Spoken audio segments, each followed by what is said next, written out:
Olá, meus queridos alunos da terceira série, turminha A, Centro de Ensino Frei Gil. Um grande abraço a todos e sejam todos bem-vindos a mais uma aula de Física. Turma, na aula de hoje nós vamos entrar no assunto dos mais importantes, a meu ver, que sou apaixonado, que é a eletrodinâmica. Muito bem. Pessoal, a eletrodinâmica é o ramo da física que estuda as cargas elétricas em movimento. Então, enquanto que na eletrostática nós estudávamos as cargas elétricas em repouso, aqui na eletrodinâmica nós vamos estudar elas em movimento. Ok? Tranquilo, pessoal? Bom, turma, nós sabemos da eletrostática, né, que a matéria ela é formada de quê? De átomos, né? Que é um termo grego que significa indivisível. Então, pessoal, por muito tempo se pensou que o átomo fosse o quê? O alicerce do universo, ou seja, a menor partícula. Só que hoje nós sabemos que não é bem assim, certo? Em 1897, com a descoberta do elétron pelo físico inglês J.J. Thomson, muitos físicos vieram fazendo estudos, experimentos e elaborando os novos modelos atômicos, até chegar na conclusão. Que conclusão, professor Walter? A conclusão que mesmo na sua constituição, na constituição do átomo, existe inúmeras outras partículas bem menores. Certo? Agora, para o nosso curso aqui, nós vamos dar ênfase a 3 partículas subatômicas, né? O próton, o nêutron e o elétron, não dizendo que existe só essas 3, né? Nós sabemos da física quântica que existe os fótons, existe os neutrinos. Agora, tem outras partículas, certo? Que não é tanto do nosso conhecimento, como o pion, o cal, o sigma, né? São partículas subatômicas que não é tanto do nosso conhecimento. Ok, turminha? Bom, pessoal, então agora, de posse disso, nós vamos passar para o modelo atômico do átomo. Acompanhe aqui comigo na tela, turminha. Olha só. Turma, recordando-se, né, da nossa aula de Química, né, com aí o professor Adeilson, brilhante professor de Química, né, ele explicou para vocês que tanto os prótons como os nêutrons, eles estão arranjados, né, numa pequeníssima região central que constitui o quê? O núcleo do átomo. É isso, turminha? Bom, e os elétrons, por sua vez, eles estão aí se movimentando, como vocês podem observar aí, ó, certo? Se movimentando rapidamente em torno desse núcleo, né, em níveis de energia permitidos, né, e esses níveis de energia, eles estão localizados numa região que nós chamamos de eletrosfera. Certo, turminha? Esse assunto nós estudamos tanto na química como também na física, pessoal. Bom, turma, agora eu quero chamar a atenção de vocês que para o foco principal do nosso estudo chama-se corrente elétrica. Grava bem isso, ó, corrente elétrica. Só que antes de nós entrarmos no estudo propriamente dito de corrente elétrica, se faz necessário que vocês entendam, mas entenda mesmo, tá? O conceito de elétron livre. O que vem a ser um elétron livre? Acompanhe aqui comigo na tela. Ó. Pessoal, olha só. Aqui nós temos, né, o núcleo composto de próton, né, e nêutron. E aqui nós temos uma região externa, né, a eletrosfera. Certo, pessoal? Então, nós vamos partir agora para a definição do conceito de elétron livre, antes de nós entrarmos no estudo de corrente elétrica, certo? Porque eu acho assim, se você entender o funcionamento dos elétrons livres, fica fácil para vocês aí entender desenvolver o conceito de corrente elétrica. Então, o que acontece, turminha? Acompanhe aqui, ó. Vamos supor que esse elétron aqui da camada P, acompanhe aqui na tela. Quando um elétron, pessoal, ele recebe energia, certo? Ele recebeu energia. O que vai acontecer? Esse elétron ele vai se afastar ainda mais do centro, certo? Ou seja, ele vai perder a forte atração que ele tinha com o núcleo atômico do átomo, certo? Ele vai saltar de uma camada para outra, né? E esse salto que em física nós chamamos de salto quântico, certo?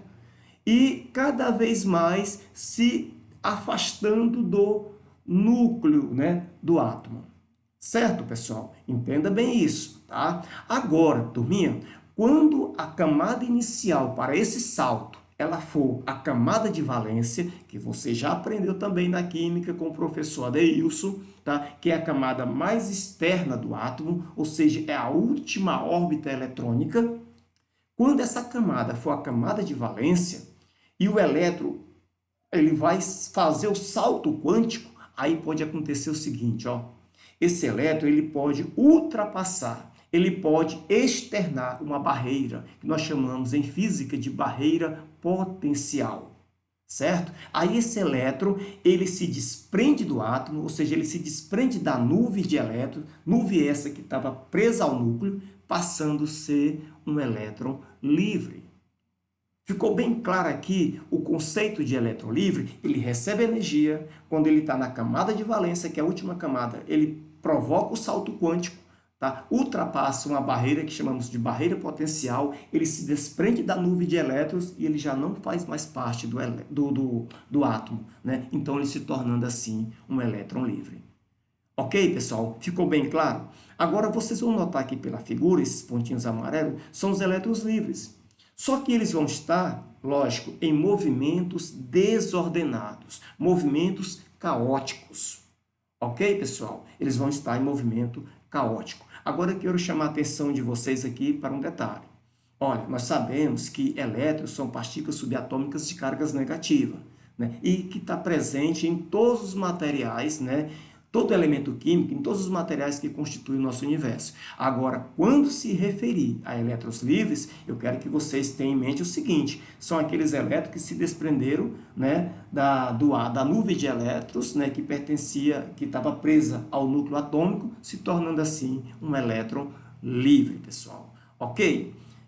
Ficou bem entendido isso aqui? Aí você vai e faz a pergunta, né? Professor Walter, mas qual é a finalidade dos elétrons livres nos nossos dias de hoje? Tá? Lembrando vocês, pessoal, que os materiais condutores, né? Os materiais condutores, eles têm uma quantidade, os metais, né? Por exemplo, eles têm uma quantidade enorme de elétrons livres, tá? Muitos elétrons livres. Então, o que é que acontece? Como nós acabamos de falar, se os metais têm uma quantidade enorme de elétrons livres, aqueles elétrons que se desprenderam do átomo, está aí uma das aplicações dos elétrons livres na eletricidade, certo? Na eletricidade, para gerar corrente elétrica, certo? Aí você pergunta assim, mas os elétrons livres sozinhos, eles produzem corrente elétrica? Não, de maneira nenhuma. Eles sozinhos eles não vão produzir corrente elétrica. Certo? Calma aí, nós não passamos para vocês ainda o conceito de corrente elétrica. Estamos chegando lá, certo? Então, como esses caras estão em movimentos caóticos, movimentos desordenados, e eles sozinhos não produzem corrente elétrica, se faz necessário uma força. Isso mesmo, uma força. Uma força que vai agir sobre eles e vai colocar eles em ordem, porque eles estão em movimento desordenado, produzindo corrente elétrica. Acompanhe aqui comigo na tela. Bom, aqui, pessoal, nós temos um fio condutor, né? Um fio de cobre, tá? E notem vocês que nós temos aqui no seu interior elétrons livres em movimentos desordenados, certo, pessoal? Então, o que vai acontecer? Veja bem, eles ainda não estão, eles ainda não produzem corrente elétrica. Nós vamos pegar esse fio, vamos ligar os seus terminais aos polos de uma bateria. Tá? Uma fonte de alimentação, um gerador de corrente contínua, certo? Ao fazer isso, pessoal, sabe o que vai acontecer? Vai criar no interior desse fio condutor uma força, um campo elétrico orientado. Orientado como, professor Walter? Do polo de maior potencial da bateria, que é o polo positivo, para o polo de menor potencial da bateria, que é o polo negativo.